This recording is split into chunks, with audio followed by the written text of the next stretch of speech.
여러분 안녕하십니까. 경제 시사 토크 사이다 김영롱입니다. 저희가 매주 목요일마다 꼭 한 기업씩 선정을 해서요. 그 기업들 또 심층 분석해드리고 있고 특히 최근 들어서는 이것이 과연 또 주식시장에도 어떤 영향을 미칠지 앞으로의 나아갈 방향까지도 함께 전망을 하고 있는데요.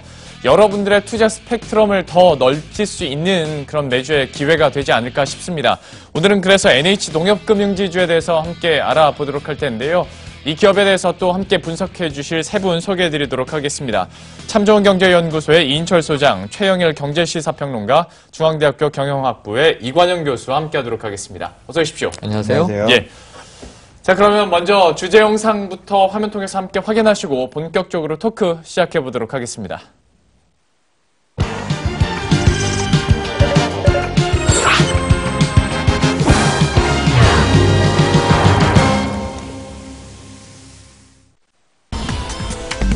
일본의 젠노, 미국 CHA와 함께 세계 3대 농업협동조합으로 꼽히는 농협중앙회.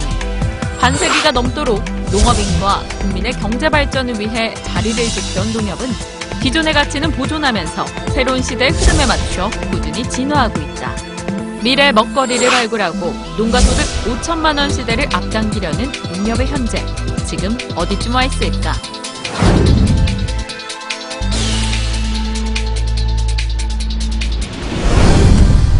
조합원 235만 명, 자산 규모 400조 원에 달하는 농협중앙회는 1961년 구농협과 농협은행의 통합으로 그 역사가 시작됐는데 2000년에는 분산되어 있던 중앙조직이 하나의 농협중앙회 체제로 통합됐다. 창립 50주년이 되던 2011년, 농협중앙회는 농업협동조합법을 개정하며 사업구조 개편을 단행했는데 이듬해 신용과 경제 부분을 두 개의 지주회사로 나누는 대대적인 신경분리를 추진했다. 이는 농협의 본래 설립 취지인 농민의 삶의 질 향상과 농산물 판로 확보 등 경제사업의 활성화를 위해서였다. 신경분리 이후 4년 만에 농협 금융지주에 큰 위기가 찾아왔다. 다름 아닌 조선해운업의 부실 채권으로 농협금융의 손실이 불가피해진 것, 7,800억 원대 여신이 물려있는 STX 조선해양이 법정 관리에 들어가면서 농협은행은 수천억 원의 적자를 면치 못하게 됐는데 당시 이경섭 전 NH농협은행장은 전 직원에게 조선사 부실 대출에 대한 자신의 책임을 언급한 자필 편지를 보내기도 했다. 2016년에는 조선해운업 구조 조정에 따른 충당금 부담으로 국내 은행들의 타격이 매우 컸습니다.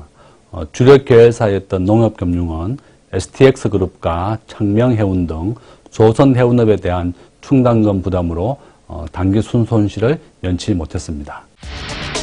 이러한 위기 상황 속에서 김용환 농협금융지주 회장이 꺼내든 카드는 과거에 쌓인 손실을 한 번에 털어내는 빅베스였다. 이 전략으로 농협금융지주는 약 1조 7천억 원 규모의 충당금을 쌓으며 부실을 털어낼 수 있었는데 김 회장은 이어 빅베스로 인한 손실을 만회하기 위해 수익이 낮은 점포를 폐점하는 등 비상 경영 체제 도입으로 리스크 줄이기에 나섰고 이러한 노력으로 전년 대비 순이익은 20% 감소했지만 흑자 전환에 성공하며 건전성 지표가 크게 개선되는 결과를 얻었다. 뿐만 아니라 지난해 NH농협금융은 3분기 만에 목표액을 조기 달성하는 쾌거를 이뤘다.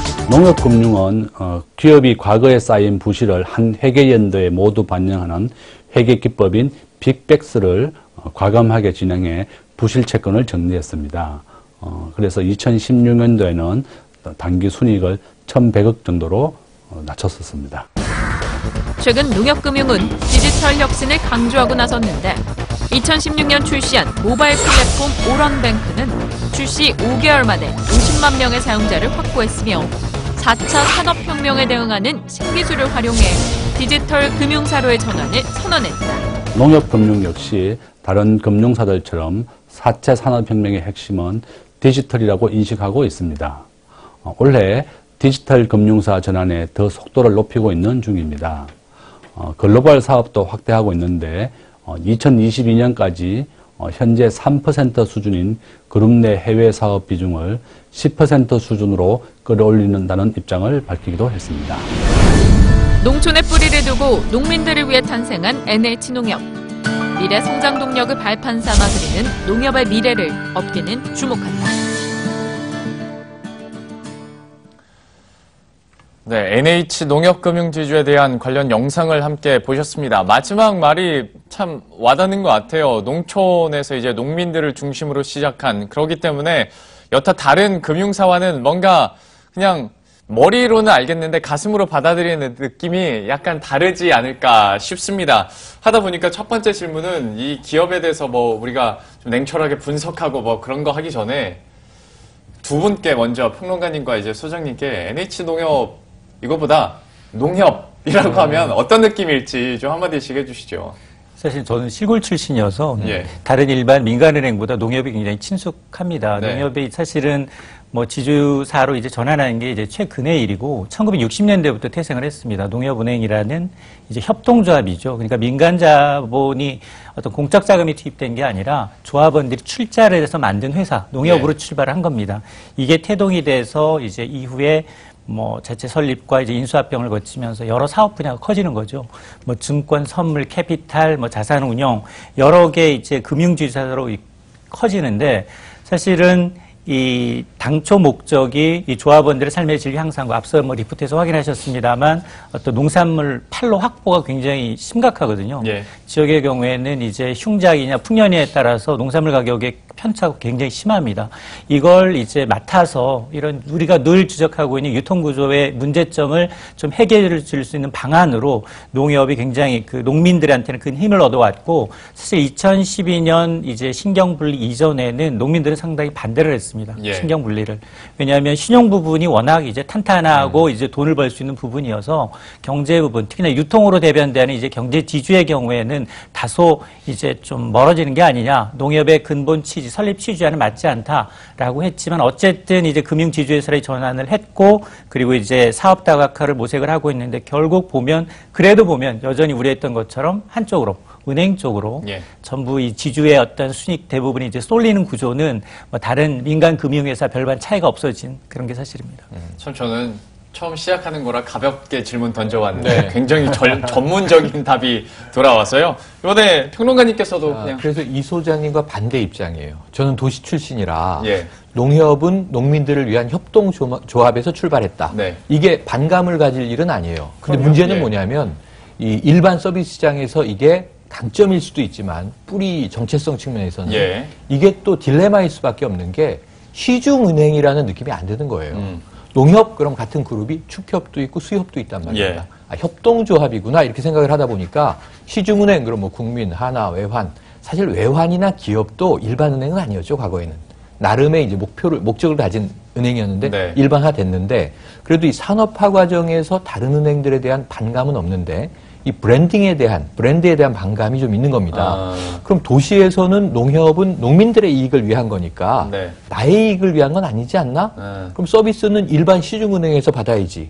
사실 NH농협은요, 지금 국내 최고의 공룡 금융지주인데 예. 그럼에도 불구하고 이 농자 때문에 자꾸 일반보다는 특수 쪽으로 분류가 되는 예. 심리적인 경향성을 가져요. 네. 이걸 극복하려고 NH라는 브랜드를 만들었는데 그렇죠. 예. 그 뒤에 농협을 도로 붙여버리면 네. NH를 돈 들여서 이제 브랜딩을 새로 한 이유가 없어져 버렸단 말입니다. 예. 그래서 저는 실질적으로 NH 금융지주의 출발은 2012년이다. 근데 우리가 아까 리포트에서 보셨듯이 58년에 구농협, 61년에 통합된 농협, 예. 중앙회부터 가야 되고 사실 그럼 농협금융지주와 농협중앙회가 분리 가능한가? 예. 가능하지 않습니다. 아까 말씀하신 대로 농민들은 신경분리를 반대했잖아요. 아니 농협의 신용 부분도 우리 건데 네. 왜 이거를 띄어가는 겁니까? 라고 반발했단 말이에요. 예. 그럼 이것은 다른 일반 농민이 아닌 국민 혹은 서비스를 받는 수요자 다수에게는 지금 다소 좀 하나의 문턱으로 작용할 수 있는데 이거를 브랜드와 마케팅 차원에서 어떻게 극복할 건가? 네. 이건 좀 이 NH농협금융지주의 과제라고 봅니다.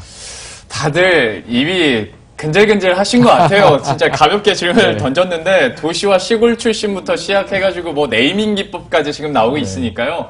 그럼 바로 이제 여러분들이 원하시는 대로 좀 진지하게 다가가 보도록 하겠습니다.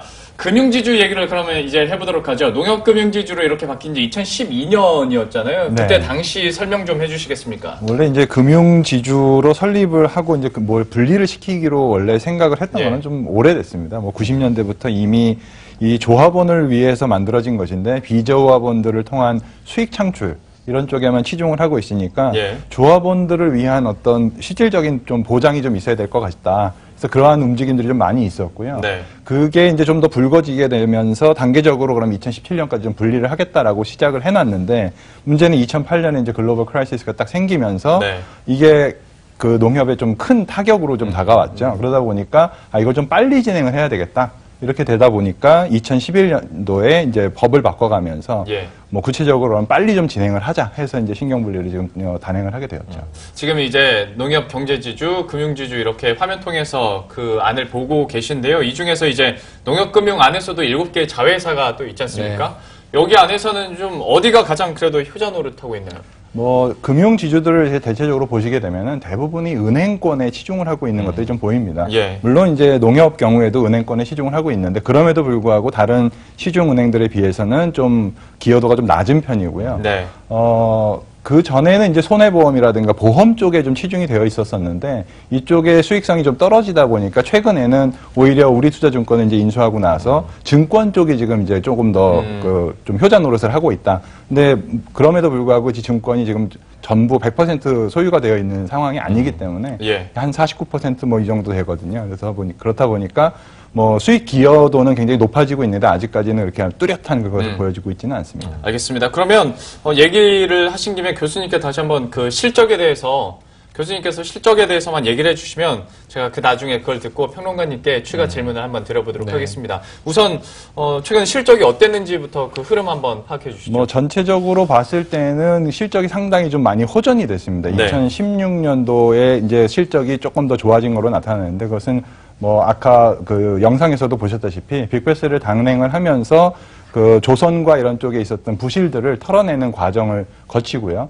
또 여러 가지 이제 좋은 그 실적을 개선하기 위한 방안들을 좀 도입을 하다 보니까 예. 실적 면에서는 많이 좋아졌습니다. 그래서 실질적으로 작년 같은 경우에는 전체 목표액을 3분기에 이미 다 채워버릴 정도로 굉장히 높은 실적을 나타내고 있습니다. 예. 그리고 아마 다음 화면이 또 있는 걸로 알고 있는데요. 누적 단기 순이익을 다른 이제 금융지주와 비교했을 때를 보시면 아무래도 규모 자체가 뭐 그렇게 뭐 당연히 KB금융지주나 신한금융지주를 뭐 이렇게 따라갈 수는 없겠습니다만은 여기서 제가 이제 우리 평론가님께 드리고 싶은 질문이 농협이 가지고 있는 그 이미지 그리고 앞에서 말씀하신 그런 게 있다 보니까 어떤 수익을 극대화하기보다 안정성을 찾아갈 수밖에 없는 상황이기도 하고 하다 보니 실적 자체는 규모가 갑자기 그렇게 커질 수는 없거든요. 맞습니다. 최근 들어서 아무리 호전됐다 하더라도 맞습니다. 여기에 대해서는 과연 이런 실적에 만족을 해야 되나 아니면 뭔가 더 필요한가 어떻게 보십니까? 사실은 저 실적 자체는 이제 최근에 이 어떤 금융시장 변화에서의 부침을 맞았기 때문이죠. 아까 얘기한 대로 주로 조선산업에서의 이제 단기 충당을 해야 됐던 절박한 상황, 그것을 이 빅베스로 털어내는 과정, 그럼 이제 내부에 또 구조조정이 필요한 걸 다 단행했고요. 앞으로 좋아질 일만 남았다고 보는데 문제는 시장 경쟁을 하고 있잖아요. 지금 저 그래프 자체가 우리가 이야기하는 일반 시중은행과 농협 커뮤니티 은행 아니야? 그 격차를 딱 지금 구분하고 있다고 보여져요. 그래서 그렇다면 이게 일반 시중 은행이라고 다수 대중이, 그거는 특히 대도시에서도 인정할 수 있는 상황으로 가기 위한, 예를 들면 지금 저도 농협 카드를 씁니다. 농협에 이제 계좌가 있고. 그런데 문제는 길을 가다 보면 다른 카드들도 있단 말이에요. 그럼 농협이 분명히 은행도 있고 창구도 있고 ATM도 있어요. 근데 거길 지나가서 다른 은행에서 이용을 하게 돼요. 왜 그럴까를 저 스스로 한번 분석 반성을 해보는 겁니다. 왜냐하면 서비스의 차이는 없어요, 질적으로. 그럼에도 불구하고 결국은 현재의 시장, 고객주도 시장에서 고객의 선택권이 브랜드 우선순위의 랭킹을 매겼을 때 농협은 아직까지는 은행으로 바로 이퀄 이렇게 이제 상치하고 있지 못하다. 왜 그럴까를 넘어서지 않으면 앞으로 저는 앞으로의 과제가 더 기대가 되거든요. NH농협이 어디로 갈 거냐면 이제 초대형 IB로 가는 거 아닙니까? 그럼 골드만삭스 같은 그룹하고 경쟁을 해야 돼요. 이게 아까 해외 시장의 진출을 공격적으로 하겠다. 해외에서는 NH농협에 대해서 국내 이 서비스의 수요자들이 느끼는 이런 장벽을 못 느낄 거예요. 그렇겠죠. 해외에선 좀 강하게 드라이브 걸고 얼만큼 예리하고 훌륭한 투자를 하느냐에 따라서 성과가 나겠지만 국내 시장에서 특히 이제 일반적인 뱅크 업무라든가 또는 이제 이 투자 증권의 역할을 확대하기 위해서는 확대해야 되거든요. 예. 그리고 지금도 이 손보나 생보가 그렇게 나쁘지 않아요. 네. 근데 얼마든지 확장성이 있어요. 근데 이 경쟁에서 밀리는 것은 이 브랜드의 아쉬움, 요거 계속 예. 좀 지적할 수밖에 없습니다. 손보 같은 경우에도 그러니까 이미지를 빨리 좀 바꿀 필요가 있다는 게 나도 들어도 되는 건가? 네. 라는 생각을 하시는 분들이 분명히 있어요. 혹은 이런 거죠. 실제로 그러지 아니함에도 불구하고 예. 이익을 낸 이익에서 네. 농협이기 때문에 농민에게 혜택이 돌아가는 건 아주 좋은 건데 네. 문제는 이 금융 서비스를 받을 때 농민 우대가 있는 거 아니야? 이렇게 생각을 하면 네. 농민이 아닌 사람은 불이익이 있다는 또 착각에 착시에 네. 빠질 수 있기 때문에 이것을 어떻게 해소할 거냐는 문제를 고민해야 되겠죠. 참 NH의 농협 금융지주의 또 하나의 숙제가 아닐까 싶은데요. 그래도 이제 강한 드라이브가 필요하다라고 얘기를 해주셨고 그중에서 강한 드라이브 중에 최고봉이 아마 여기에서는 빅베스가 아니었을까 싶습니다. 결정을 아주 과감하게 지었고 결국에 이제 결과적으로 봤더니 다시 한번 순이익 증가세가 나타나고 있는 상황인데 이 부분은 분명히 긍정적으로 해석할 수 있는 부분 아니겠습니까? 맞습니다. 지금 앞서서 이제 그래프에서 확인하셨던 것처럼 그러면 이제 총 자산 규모가 2위하고 있는 뭐 KB나 아니면 신한도 누적 이제 3분기까지 이제 순이익이 한 2조 남짓 정도거든요. 근데 자산 규모가 400조 원이 넘어요. 400조 원이 넘는 걸 그냥 은행에다가 놔둬도 8조 원의 연간 이익이 나와야 돼요. 예. 이자 수익이. 근데 이제 지금 우리나라 이제 금융지주회사로 전환된 게 1998년 외환위기를 거치면서 이제 좀 이 금융산업의 구조조정을 좀 촉진을 하고 하나의 어떤 이 금융지주가 여러 자회사를 이제 통해서 네. 시너지를 내자라는 거였고 그럼에도 불구하고 지금까지 보면 대부분 이제 해외 사업이나 이제 기타 사업 부분보다는 우리는 이제 예대마진에 소매금융이 굉장히 너무 치우쳤다는 겁니다. 거기에다 네. 이제 기업금융에서 이제 리스크가 발전됐던 게 농협의 경우에는 이제 STX 조선을 비롯한 이제 조선해운업에 이제 직격탄을 맞게 되는데 사실 최고 경영자 입장에서는 이걸 지금 내 임기 내에 털어갈까? 아니면 그냥 이게 놔둬도 그 시점에 대해서는 누가 뭐라고 왈가왈가할 그렇죠. 일은 아닙니다. 예. 그럼에도 불구하고 김용환 이제 NH 그 농협금융회장은 2015년 4월에 취임을 해서 이걸 오히려 털고 가는 게 나중에 더 이제 내실을 높이는 계기가 되지 않겠느냐라고 해서 이제 TF팀을 구성을 해서 털고 갑니다. 뭐 1조 원이 넘는 이 부실 자산을 다 털어내는데 이러다 보니까 이제 상반기 일회성으로 이제 적자가 발생을 하지만 전체로 보면 뭐 순이익은 감소했지만 예. 뭐 건전성 지표는 좋아졌고 이 때문에 사실 뭐 이 재임에 성공하는 물론 1년이긴 합니다만 연임에 성공하는 그런 이제 이 평가는 이제 분명히 위기 관리 능력을 보여줬다라는 이제 긍정적 평가는 있습니다. 역시 이런 빅베스 그리고 경영 관리에서 좀 어느 정도 빛을 발하긴 했는데 여전히 발목을 잡고 있는 것은 경영에 대해서 좀 비효율적이다라는 얘기들이 있어요. 그러니까 몇 년 전 이거는 그냥 가볍게 들으시면 될 것 같은데 패스트푸드점 중에서 이제 서울에 있는 사람들은 당연히 맥도날드가 가장 점포수가 많을 거로 네. 서울에서는 생각을 하지만 전국 단위로 치면 롯데리아가 가장 많답니다. 그렇죠. 그러니까 시골에도 롯데리아는 다 있으니까요. 농협도 비슷한 거죠. 서울에서는 못 느낀다 하더라도 시골 마을 가면 네. 국민은행은 없어도 농협은 다 있거든요. 그렇죠. 예, 하다 보니까 점포수는 많은데 여기서 맞는 또 수익은 그렇게 많지 않단 말이죠. 하다 보니까 이 숙제를 어떻게 풀어야 될까 싶기도 한데 교수님께서는 이런 상황에 대해서 어떻게 분석하십니까? 뭐 지금 표에서 보시는 것처럼 농협은행은 1000개가 넘고요. 예. 다른 4개 이제 4대 시중은행을 보게 되면은 790여 개부터 1000개까지 차이를 보게 되면 한 200여 개 이상 차이가 나는 기업들도 은행들도 있습니다. 근데 이제 이 문제가 어떤 문제냐면 지금까지 말씀하신 것과 이제 연결이 되는데 수도권 부분에서는 영업이 그렇게 활성화가 되지 않고 예. 시골에서는 조금 더 활성화가 되고 예. 농촌에서는 이제 좀 활성화가 되다 보니까 이 효율성이라는 것에 굉장히 큰 차이가 나는 거죠. 네. 1인당 직원들이 벌어들일 수 있는 금액들이 다 이렇게 좀 산정이 되는데 네. 그걸 비교를 해보면 일반 시중은행에 비해서 농협이 상당히 떨어진다는 거예요. 예. 그래서 그러한 이제 점포의 어떤 그 위치적인 그런 문제들 그런 게 이제 한 가지 문제가 될 수 있겠고요. 또 하나는 이제 은행으로 그 독립돼서 그 금융지주로 독립돼서 나타나면서부터 실질적으로 리스크를 관리하거나 이런 능력들이 실질적으로 다른 오래된 은행들이나 금융지주들에 비해서는 좀 떨어졌다라는 거죠. 예. 그럼에도 불구하고 뭔가 계속해서 뭔가 돈을 벌어야 되니까 기업 여신들은 진행을 했고 네. 그러다 보니까 부실한 것들이 좀 많이 발생을 했고요. 예. 그런 것들이 지금 이제 차근차근 쌓여오다 보니까 이것이 지금까지 여파가 지금 나타나고 있다. 이렇게 판단을 할 수도 있겠습니다. 알겠습니다. 얘기를 하다 보니까 숙제들이 좀 많이 쌓이는 기분이긴 합니다만 이게 또 특수성이니까 네네. 예, 현재로서 어떻게 할 수가 없어요. 그런데 이제 여기서 하나의 또 발전 단계라고 해야 될까요? 모멘텀이 됐던 것이 한 2년 전부터 대형 IB라는 말을 금융계에서 참 많이 했습니다. 한국투자증권도 이미 결정이 됐고 농협 같은 경우에도 이제 여기서 발행어음을 할 계획이었는데 네. 약간 좀 스톱을 하고 있는 것 같아요. 스톱을 한 건 당국에서 브레이크를 걸었던 네. 거죠. 문제가 있으니까. 지금 한국투자는 됐고 발행어음에서 나머지 4개사가 걸려있지 않습니까? 예. 그런데 이 내용이 조금 다 달라요. 회사마다. 대주주 적격성 문제로 이제 브레이크를 걸고 있는 데가 있고 예. 지금 NH농협 같은 경우에는 채용비리 문제에 연루가 됐던 거예요. 예. 그런데 저는 요거는 큰 문제는 아니다. 시간이 흐르면 네. 자연 해결될 문제다. 네. 승인한 것을 취소하지 않는 이상 이것은 이제 결국은 허가가 떨어질 수밖에 없는 사안이고 예. 농협이 지난해에 채용비리에서 먼저 걸려서 먼저 매를 맞은 것이 지금 아주 주요했어요. 예. 사실은 금감원의 문제가 터져 나왔고 이 같은 시기에 농협의 채용비리 문제가 터져 나왔고요. 먼저 수사를 받았는데 일단 무혐의가 됐습니다. 예. 그런데 지금 이 올해 바로 최근에 들어서 다시 시중은행 5개가 문제가 되면서 네. 검찰 수사로 들어갔단 말이에요. 예. 그러니까 이것이 마무리될 때까지 제 생각엔 한두 달 기다리면 네. 농협은 이제 발행어음 문제는 풀릴 것으로 보는 게 이 예. 채용비리 문제에서 굉장히 극적인 역전을 했어요. 농협이. 네. 오히려 내부 시스템이 훨씬 건강하다. 다른 은행보다. 지금 이 리스크가 큰 은행이 어디냐면 하나은행. 네. 그래서 빈도수가 굉장히 많았고요. 국민은행 회장이 연루돼 있습니다. 그런데 지금 이쪽 이 농협은행 같은 경우에는요. 전 이대환 은행장에 대해서 굉장히 이 시중의 평가가 좋아진 것이 예. 김병원 농업중앙회장의 이 지인, 예. 그러니까 이제 가족을 예. 채용에 붙였는데 면접도 못 갔어요.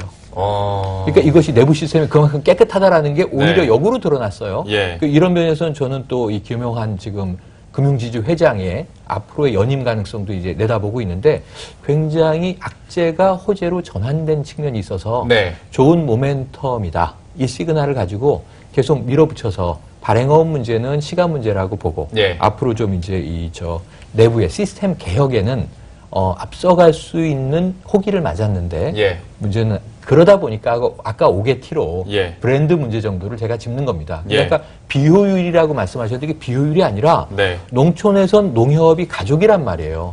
농협 간판을 보면 내가 조합원이야.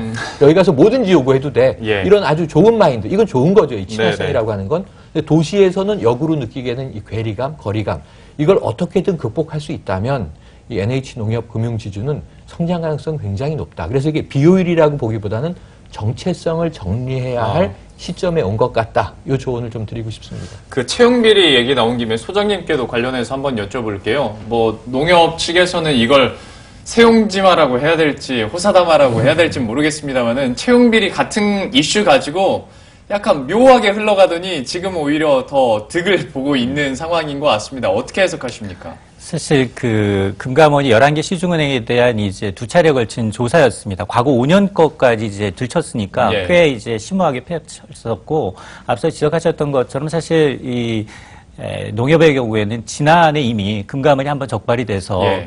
이제 사건으로 인해서 오히려 지금은 이제 클린 시스템으로 이제 채용에 관해서는 좀 투명하다라고 밝혀졌지만 지금 입단속을 하는 지점이에요. 왜냐하면 오히려 지금 걸려 있는 것들도 꽤 있고요. 지금 보면 KB국민은행, 하나은행 다 대부분이 다 걸려 있는 상황에서 여기서 지금 당장 이제 오는 4월이면 이제 김용환 회장의 경우에는 이제 3년임을 할 것인가에 대한 인사의 문제도 있는데 여기서 이제 다시 채용 문제를 또 다른 데서 이제 잘못됐던 것을 자기는 잘했다라고 이제 부각하기가 좀 어려운 입장이에요. 예. 그럼에도 불구하고 앞서서 이제 KB금융회는 이제 회장이 종손역까지 이제 채용이 돼서 면접 점수를 조금 후하게 주면서 이제 채용했다라는 비리가 나오는데 반해서 오히려 이쪽에는 이제 농협중앙은행, 아니 중앙회가 왜냐하면 중요하냐면 중앙회 민간 자본이 있는 게 아니라 중앙회가 전체적인 지주회사의 지분을 100% 보유하고 있기 때문에 절제적으로 굉장히 이제 직속에 있다라고 해도 과언이 아닌데 예. 그런 회장의 이제 이 조카도 면접에서 탈락했다라는 점에서 어쨌든 이번에 밝혀진 사실로만은 아직 뭐 추가로 더 밝혀질 사실이 있겠습니다만 그것만 갖고 본다면 농협은 이제 한켠 채용 비리 문제에선 좀 비켜가 나간 게 아니냐라고 보고 있습니다. 그러니까 한번 홍역을 앓고 났더니 오히려 현재 구간에서는 전세가 역전이 됐죠. 클린 시스템을 통해서 다시 한번 오히려 상대적으로 더 빛나는 결과가 됐고 때문에 대형 IB로서의 속도도 이제 한번 폭풍이 지나가고 나면 더 속도를 붙일 수 있지 않을까라는 생각도 해보는데요. 이렇게 금융지주에 대해서 기업 자체에 대한 이야기들은 해봤고요. 그 속도 한번 들여다보도록 하겠습니다. 먼저 화면 통해서 함께 확인하시고 다시 돌아오도록 하죠. 예, 선도 금융그룹으로의 도약이라고 해보겠는데요. 역시 CEO들을 중심으로 그 이야기 풀어나가보도록 하겠습니다. 아무래도 농협금융지주 같은 경우에 CEO 얘기를 한다면 가장 또 특이한 것이 임기가 1년이다. 이런 데가 또 있을까 싶기도 한데요. 여기에 대해서 한번 설명을 해주시죠. 예, 지금 현재 농협은행장은 이제 이대훈 전 상호금융 대표이사로 낙점이 됐고요. 그다음에 지금 농협 손해보험 사장도 이제 그 농협금융지주 부사장을 역임했던 오병관 사장님이 지금 역임을 하시게 됐고, 예. 그다음에 아문디 자산운용도 지금 새 대표를 맞이하게 됐습니다. 그 중에서 이제 농협생명하고 농협캐피탈만 지금 이제 임기가 만료됐는데 연임을 하시게 되었고요. 예. 대부분이 지금 임기가 1년인데. 특이하게 이제 여 밑에 있는 그 NH 선물이라든가 저축은행 같은 경우에 또 임기가 또 2년이에요. 그래서 예. 임기가 1년이라고 했는데 2년인 사람들도 있고 그래서 약간 네네. 좀 내부적으로도 이것이 좀 차이가 있다. 이렇게 좀 얘기가 되고 있고요. 가장 지금 핵심적으로 요즘 관심이 있는 게 지금 그 NH 투자증권. 예. 3월에 지금 이제 임기가 만료가 되는데 김홍규 대표 워낙 그 실적이 좋습니다. 네. 그런데 그럼에도 불구하고 동생이 국회의원이신가 그래가지고 이런 문제들 때문에 실질적으로 과연 연임을 할 수 있을까 하는 거에 대한 이야기들이 좀 나오고 있어요. 그래서 예. 누가 지금 이제 앞으로 NH투자증권에 계속해서 수장을 맡게 되느냐 이것이 지금 시장에서 좀 관심을 가지고 있는 그런 부분들이긴 합니다. 근데 요새 금융권에서 워낙 뭐 셀프 연임이다, 3년인데 3번 연임하고 있고 막 이러다 보니까 상대적으로 1년이면 외부에서 보더라도 1년에서 뭐 어떻게 성과를 이뤄내겠다는 거지 라는 생각이 들 정도로 짧게 느껴지는데 이런 CEO 1년 임기는 네. 좀 계속 갈 것으로 보입니다. 아니에요. 과도적이라고 봐요, 예. 저는. 이게 뭔가 좀 다른 방법을 찾을 것이다. 지금은 예. 허리띠 졸라매고 혁신한다는 의미에서 네. 1년 단기라고 하는 것은 단기 성과 내라. 예. 좀 성과가 중요하다. 1년 동안 평가해서 아니면 아웃. 이제 이런 네. 얘기고요. 두 번째로는 아까 클린 시스템에 이 안착에 기여한 바가 분명히 있다고 봐요. 예. 그런데 이것을 약간 조직 권력 차원에서 바라보면 이걸 뭐라고 해석을 하냐면 2인자를 키우지 않는다. 이렇게 이제 해석을 하고 있거든요. 예. 그러니까 문제는 한 곳에 토 세력이 뿌리 내릴 틈을 주지 않겠다. 네. 일만 열심히 해 이건데 지금 그 초대형 IB와 관련해서 특히 NH 농협 금융지주는요. 이제는 조금 중장기 전략을 잘 써야 되는 시점에 왔습니다. 네. 아까 말씀드린 대로 이제 잘 풀릴 것이다. 올라갈 일만 남았다. 그동안 여러 가지 이제 자기 혁신의 노력을 한 것을 인정한다. 예. 그런데 문제는 이제는 또 더 큰 싸움을 해야 돼요. 예. 그러기 위해선 중장기 전략을 짜는데 CEO 혼자 짜다 보면 독단성에 빠질 수가 있단 말이죠. 네. 그러니까 참모 그룹이 좋아야 되는데 결국은 계열사 사장단과 CEO 그룹의 원활한 소통과 중장기적인 전략의 공유, 이것의 실행 이런 게 이제 경영학적으로 중요해지는 시점에 접어들었는데 예. 언제까지 1년마다 돌리냐 이거죠. 1년마다 네. 돌리면 중장기적인 시각을 가질 수가 없죠. 지금 내가 취임해서 업무 파악하고 뭐 좀 드라이브 걸다가 야 성과 났어? 그럼 결산하고 끝. 그렇죠. 또 옮겨야 된단 말이에요. 예. 그럼 이것은 조직 좀 경영해 분들 입장에서는 네. 이들에게 뭔가 긴 호흡, 긴 해안 이런 걸 요구하기는 어렵고 예. 빨리빨리 실적 내시오. 채찍질 할 때는 이제 유리함이 있습니다. 그래서 저는 현재의 NH농협금융지주의 발전 과정의 위치로 봤을 때, 포지션으로 봤을 때는 분명히 한 지금 1년 단기 제도는 2, 3년 내에 개편돼야 할 필요성이 분명히 있다. 이렇게 보여집니다. 역시 예. 사실상 뭐 금융위원회에서도 기준으로 만들어 놓은 거에는 권고로죠. 권고로서는 뭐 2년 이상은 이제 해야 된다라는 네. 그 내용들이 있는데 1년을 굳이 하면서도 그 다음에 이제 또 하나 있는 게 뭐냐면 연임을 할 수 있게 되어 있거든요. 네, 그렇죠. 그러다 보니까 장기적인 해안을 가지고 준비를 해도 1년 내에 계속해서 뭔가 단기적인 성과와 그 두 가지를 네. 다 쫓아라. 예. 그러니까 굉장히 하드한 트레이닝을 지금 시키고 있다라고 보시면 돼요. 근데 네. 저도 만약에 제가 CEO가 되면 어쨌거나 1년 안에 성과가 안 나면 연임은 뭐 다음 얘기니까 당연히 좀 바짝바짝 목이 마를 수밖에 없을 텐데 전문 경영인은 뭐 이렇게 채찍질을 하고 있지만 역시 다시 한번 얘기 나오는 건 H농협금융의 김용환 회장 같은 경우는 3년임 얘기 나오잖아요. 여기에 대해서는 좀 어떻게 해석하십니까? 사실 김용환 NH농협금융회장은 출신이 이 기획재정부의 전신이 재정경제원 출신이에요. 예. 금융정책국장을 거쳐서 뭐 금융위 금감원 요직 거쳤고요. 그리고 이제 뭐 수출입은행장까지 거쳐서 사실은 낙하산 인사할 때 거론돼도 거론이 되죠. 되는데도 불구하고 이제 능력으로만 보면 사실은 쓸만한 사람, 이 사람을 대타로 이제 해서 예. 농협이 이제 큰 그림을 그리면서 나갈 수 있는 이 사람을 봐야 되는데 후보자를 봐야 되는데 큰 그림이 안 보인다는 거예요. 그럼에도 불구하고 지금 추가하고 있는 금융당국의 이 금융지주회사에 대한 어떤 잣대를 들여다보면 연임, 4년이면 말도 안 된다. 거기다가 뭐 사회이사 선임권까지 갖고 있다는 건 셀프 연임 아니냐라는 예. 지적이 나오고 있어서 사실 KB금융, 지금 하나금융의 어떤 인사 채용 비리가 불거진 것도 금융당국이 의도적으로 이 타이밍에 이제 갈아치우기 위한 이제 어떤 관치금융의 전형적인 표본 아니냐라는 지적이 나오고 있는 부분도 있습니다. 그래서 사실은 지난해 이제 금감원이 인사 채용 비리에 대해서 이제 이 농협에 대해서 이제 검사를 했고 무혐의로 끝났지만 예. 이게 가장 핸디캡이에요. 사실은 뭐 4년임이 되든 3년임이 되든 1년씩 계속해서 능력만 인정받고 회사 실적이 좋아진다면 뭐 조합원들도 그렇고 회사 내부에서는 불만이 없겠지만 예. 금융당국과 지금 벌어지고 있는 이제 다른 은행들의 채용 비리 건수가 또 이게 또 인사치위원회가 이제 당장 한 40일 전이니까 4월이니까 예. 열리게 되는데 여기 인사위원회를 보게 되면 사회이사 3명과 사내이사 1명 그리고 비상임이사 1명이 5명이 결정하는 구조인데 아마 무난하게 이제 내부적으로는 3년이면 성공하지 않겠느냐라고 하고 있는데 그런 이제 리스크 요인은 분명히 금융당국의 어떤 잣대는 뭐 분명히 리스크 요인입니다. 예. 이 부분에 대해서도 좀 어떻게 되는지 또 시간을 가지고 우리가 지켜볼 필요가 있어 보입니다. 그리고 이제 슬슬 좀 마무리하는 단계에서 과연 앞으로 나아갈 방향은 어떻게 될 것인지에 대해 한번 세 분께 모두 여쭤보고 싶은데요. 저희가 이렇게 같이 얘기를 하면서 가장 할 말이 좀 많은 것 같다라고 느낀 분부터 질문을 드리도록 하겠습니다. 평론가님께. 네. 아무래도 해외 얘기도 해주셨고, 예. 뭔가 숙제를 스스로 네. 많이 갖고 계신 것 같아서 좀 쫙 얘기를 다 일단은 해주시겠어요? 이 우리나라 금융 조직은 결국은 누가 수장이냐에 따라서 스타일이 완전히 달라지잖아요. 예. 전 김용환 회장은 연임 가능성이 매우 높다.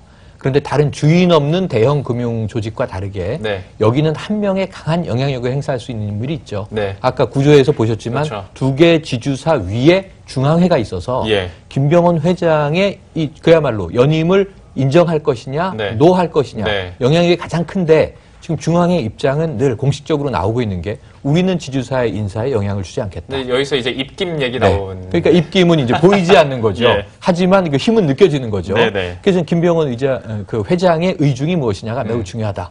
하지만 연임 가능성이 매우 높다. 왜냐하면 아까 말씀하신 대로 지금 현재 시점으로는 대체 불가해 보이기 때문에. 예. 그리고 초대형 IB까지 안착을 시켜놔야 지금 현재 CEO의 역할이 끝나는 거예요. 네. 여기서 교체하게 되면 여러 가지 좀 제가 보기엔 스텝 꼬이는 일들이 발생할 위험성, 리스크가 높아요. 예. 그럼 이제 아까 말씀드린 대로 조언을 다 드렸습니다.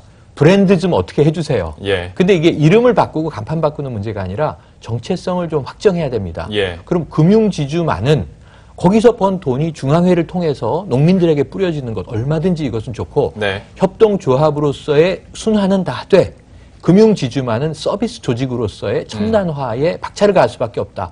특히 해외 사업에서 예. 이 촉을 갈고 닦고 경험을 노하우로 승화시켜서 이 수치적인 성과를 만들어내려면요. 지금 정말 혹독하게 트레이닝 해야 되거든요. 그래서 이 부분은 좀 발목을 놔줄 필요가 있다. 이게 브랜드 변화, 마케팅 전략의 변화, 여러 가지 다 이것은 금융지주에게 독립적인 독자 권한을 부여해야 한다. 이렇게 보고요. 예. 그리고 이제 제일 잘해야 될 것은 하나입니다. 저는 이 소매 시장에서는 마케팅이고요. 예. 투자 시장에서는 전문가 영입이죠. 네. 지금 외부 전문가 영입하고 있습니다. 최근에도 7명 새로 이제 들어왔는데 이 부분은 앞으로 더 투자해서 강화하고 인적 자원의 첨단화를 통해서 국내 시장에서는 일반 서비스 업체로서의 이미지와 면모, 심리적인 부담을 극복하시고 이 해외 사업에서는 이제 시작점이니까 그야말로 중장기적인 안목을 갖춰서 전문 팀들이 잘 운영을 해주신다면 김용환 회장이 또 한 번의 이제 개가를 거두고 업적을 추가하지 않겠는가? 저는 기대의 눈길로 좀 바라보고 있습니다. 언제 자문 한번 하셔야겠네요. 네. 방금 4분 스피치 하셨습니다. 언제든 응하겠습니다. 그 해외 얘기해 주셨는데 그거 짧게 얘기하고 마무리를 짓도록 하죠. 이제 브랜드 정체성 얘기를 하다 보니까 해외 사업으로도 오히려 해외에서 더 적극적으로 속도를 낼 수 있지 않겠냐라는 얘기를 평론가께서 해주셨는데 네. 교수님께서도 현황 한번 짚어주시겠어요? 그렇죠. 지금 이제 이런 금융지주들이 대체적으로 은행에 대한 의존도들을 좀 낮추고 뭔가 비은행 쪽으로 계속해서 확대를 하고 있는데 예. 그런 쪽의 확대가 어떤 식으로 발전을 하느냐예요. 근데 지금 이제 계속해서 4차 산업혁명이라든가 이런 쪽에 지금 눈독을 들이고 있는데 문제는 저도 약간 그런 쪽에 대해서 좀 고민을 하고 있는 것이 농협 같은 경우에는 그 칼라가 분명히 있거든요. 네. 그러니까 농민들이나 지방에 계신 분들이 이런 4차 산업혁명을 전부 다 따라갈 수 있게도 만들어줄 것이냐. 예. 이러한 문제들도 숙제로 또 남는다는 거죠. 너무 앞서가면 또 고객층이 또 달라질 수 있어요. 그러겠죠. 그래서 여러 가지 문제들을 동시에 해결을 해야 된다 하는 것이 제 생각입니다. 알겠습니다. 참 얘기를 하다 보니까 물론 강점도 있고 숙제도 많이 남아있는 NH농협금융지주가 될 것 같은데요. 또 앞으로의 행보도 저희가 계속 지켜보도록 하겠습니다. 지금까지 참좋은경제연구소의 이인철 소장, 최영일 경제시사평론가, 중앙대학교 경영학부의 이관영 교수와 함께했습니다. 오늘 말씀 고맙습니다. 이렇게 기업 분석해드렸고요. 현재 들어오고 있는 뉴스들은 또 어떤 것들이 있는지 이슈 파노라마 통해서 함께 확인하고 오겠습니다.